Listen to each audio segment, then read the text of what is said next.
Let me welcome you to the Smokebox. Windows up, couple in rotation. Hot boxed out about 3 or 4 faces. Welcome to another edition of the Smokebox for BREALTV. I'm Dr. Greenthumb, aka BREAL, with my good friend of many, many, many years, my good friend PNut 311.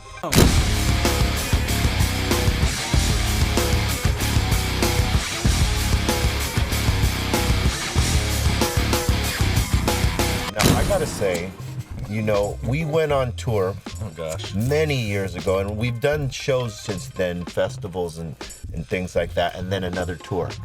Right. The first one I got to see you on was our tour, and I was watching your guys' show all the time. Was that 95, 96? 95, 96. It was us. It was 311 Far. It was Cypress Hill, 311 Far Side. Yeah. Not in that order, but that's what it was. Far Side was opening, then 311 came on, and then Cypress Hill. And I would watch your guys' show because it was so fucking dope. And you were one of my favorite parts of the show, just because when you play bass up there, you're fucking going balls out. You're not just playing. It's like an energy that you give, and I appreciate that shit, man. No, you're sweet. I have fun on stage no matter what. I could have fun in front of nobody. I've done it.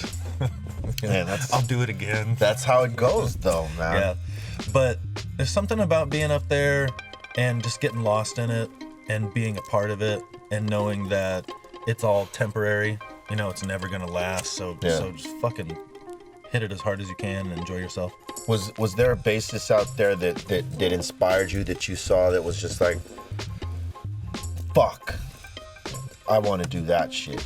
Or did it just come to you like naturally? There was a number of them that I saw different than, and I always loved songs, and I don't know how much I knew that when I was a kid, but what really got me was the performers, and it was like Steve Harris and Cliff Burton. Cliff Burton, rest in peace, bad motherfucker. Oh man, Gone too soon. Cause there's guys that just stay there and play, and they're in the pocket and they're playing fucking great, but they don't really give too much of a show. I like the guy that can fucking go out there and play that shit, and get into the song that he's playing. You gotta mean it, right? Yeah. Yeah. You play with feeling, man, and that's when you play with feeling, it allows you to give out this certain energy, I think, and that's fucking great. Well, back then especially, I was 21, we were selling 30,000 albums a week, at a certain point. It was an awesome time, man. And what's cool is that you guys have been able to maintain and stay on the road and stay relevant and keep on doing shit. You know what I mean? And especially in the climate of what the record business has turned into. What do you attribute that to? Do you think it's it was just your love for the game that pushed you through? It was I think our setup, our original setup was just tour and put on great shows. I think that's what the first label, Capricorn, saw in us, and as kids we really got behind. That's always going to be there. I mean, you put on a good show, there's always going to be an audience for that.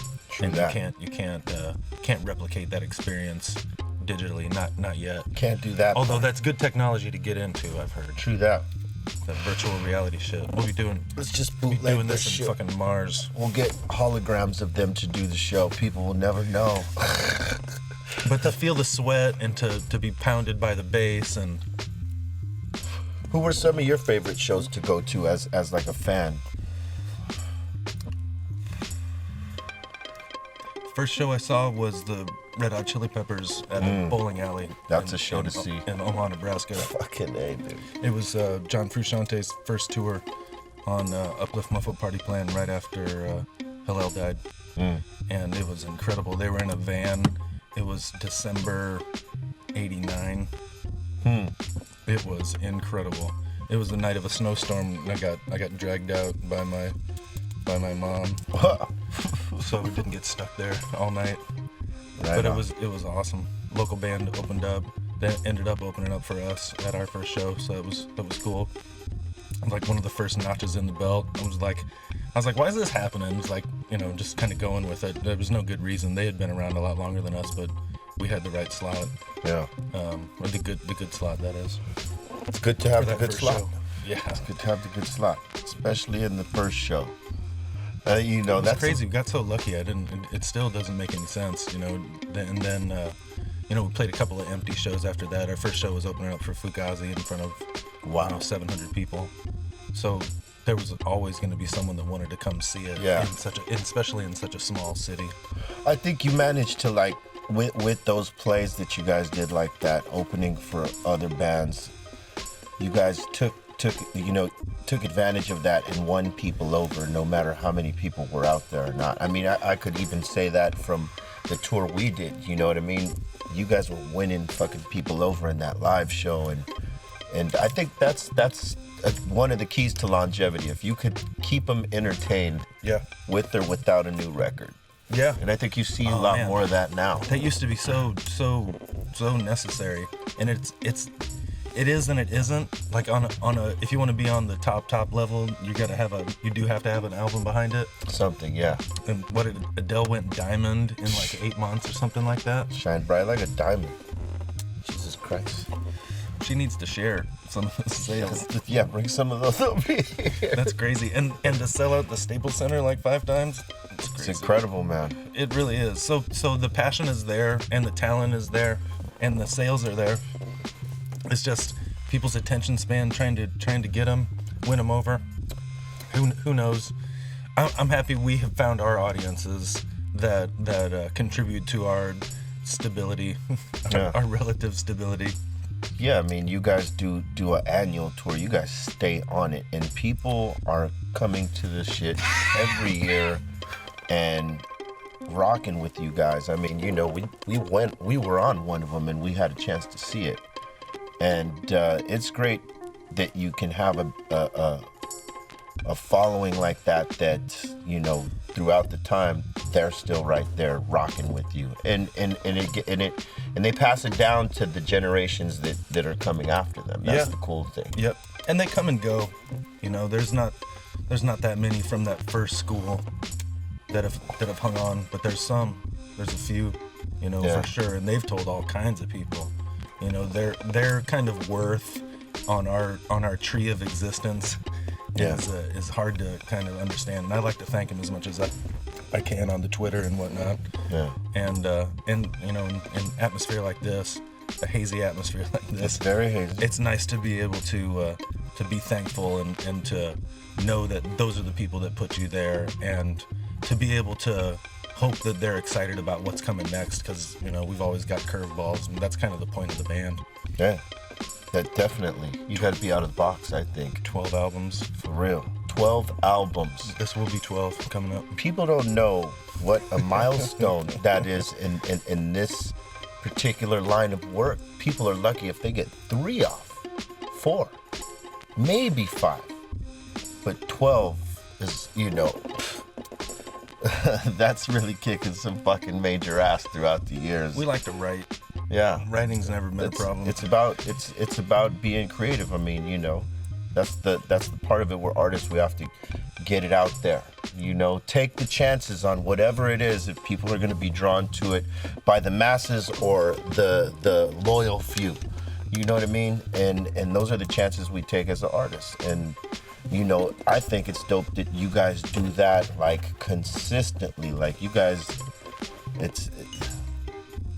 as an artist, I think if you're gonna have longevity, it's all about consistency, and you guys definitely have that. Yeah, we have our sound, just like you guys.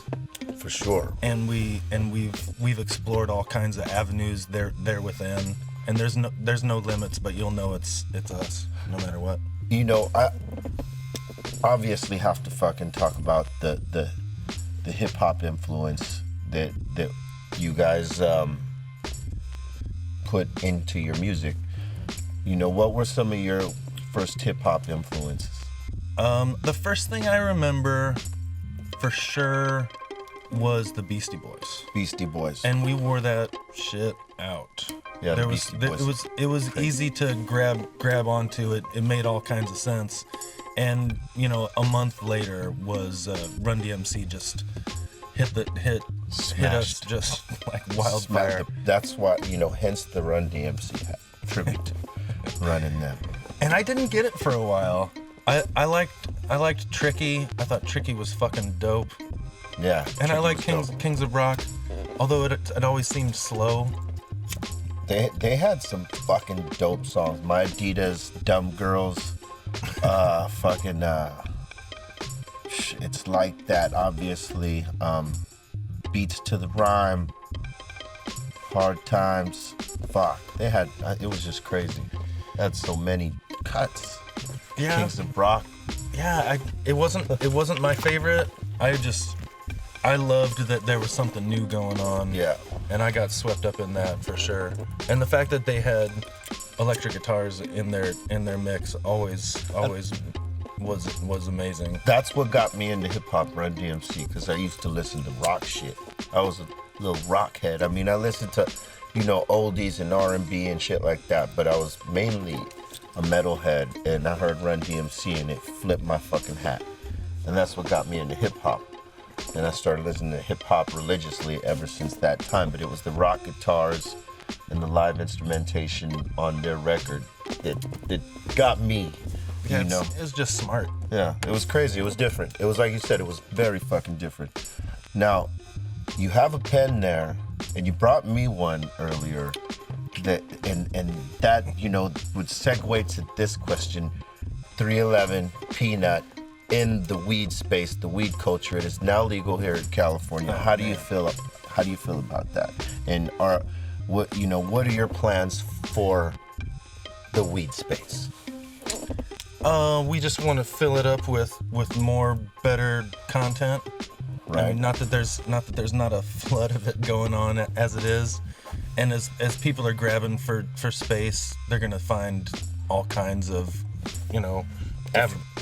ways to go down. But yeah, we got the best oil we could find. We've vetted out our hardware left and right. This is version 2, and nice. It'll stand up to anything. And it's great to be able to have like a delivery service like LA Speedweed. Nice. That can bring it to you at almost any given moment within 30 minutes. And it's hard to believe the reality that we find ourselves in. That's a great selling point, that they can get it to you fucking 30 minutes within the order. And the pens are fucking cool too. They're like really compact. They're not like the long ones that people normally would see. They're, little short pens that you could put in your pocket. It's kind of tight. There you go. Now that's vapor, right? Straight vape. Yep, straight vapor. Right on. You could take that shit anywhere. Yeah, it travels really nice. Right on, man. So you're gonna obviously put out more products as the climate gets. Yes, we've got a cartridge tip that goes on a battery bottom, and same kind of quality, just as good as we can find. I mean, why not? Right on. Here, cheers to that. It's gonna be expensive. Yes. That's just kind of how it is. But it'll be quality. People are gonna be able to know where your money goes. You gonna take those like into the states that are legal in medicated states and sell those at like 311 shows, like with the merch or something? We'd love to find a way, that's for sure. That would be interesting. I can't say that we have, but we are selling in shops all up and down the West Coast. Right on, man. Yeah, it's great. It's super funny. This is always the last question in the Smokebox. What's your favorite strain you like to chief? Like your favorite flower strain? And do you dab? I guess it's 2 questions in one. I do dab occasionally. I mean, I put Shatter in my pen on the daily. I mean, that's kind of how I do it. Right. I do it low tech, Low tech. more stealth. Right on. No nail. No, no nail. No nails yet, huh? Have you tried it on the nail? Yep. It's fucking pretty crazy, yeah? It's insane. I'll leave it for the youth and the the psychically adventurous. Right on. How about flour? Flour, less and less, almost nil at this point. Really? Like 3 years into Just straight all oil, oils. huh? Yeah. Right on. It's just, it works for me. I had a kid right around that time, second boy, and my wife was like, "Kid smells like a joint," and I was like, "Oh, shit! How am I gonna solve this problem?" And then hour later, I bought an oil pan, and There you go. well, I had already been exploring the idea, but I was kind of not letting go of the flour, and it's just great. But it's a nice treat every once in a while, that's for sure. Especially with you. Right on, man. We're smoking the Insane OG on Funky Field Tips right here. Yeah, I've always been, since you smoked me out with it, the OG Kush. Oh, yeah. There's never been a better, more reliable West Coast strain for me and my 90s He's saying dollar. it. He's not lying. It's the real shit. It's the real deal. But there's a lot of other great strains out there that, and you could find out about them from Dr. Greenthumb and my strain reviews. Check them if you haven't. And I want to thank you, PNut, for fucking sitting in the smoke box. Anytime. Man. Dream come true. Hell yeah. Let them know where they could, find the shops or find the product and anything you're doing. That's a good question. While I think about it, Nick's got an Instagram feed set up for our Grassroots Uplifter that's under a name very, very similar to that. So search around, you can find us. Follow 311 and, you'll see where to get it. Yep. That's the best we could do right now. We want to thank you for watching. Leave your comments, subscribe to the channel. My man PNut. He's the fucking man. 311 all day. Let me welcome you to the smoke box. Windows up, couple in rotation. Hot boxed out about 3 or 4 faces.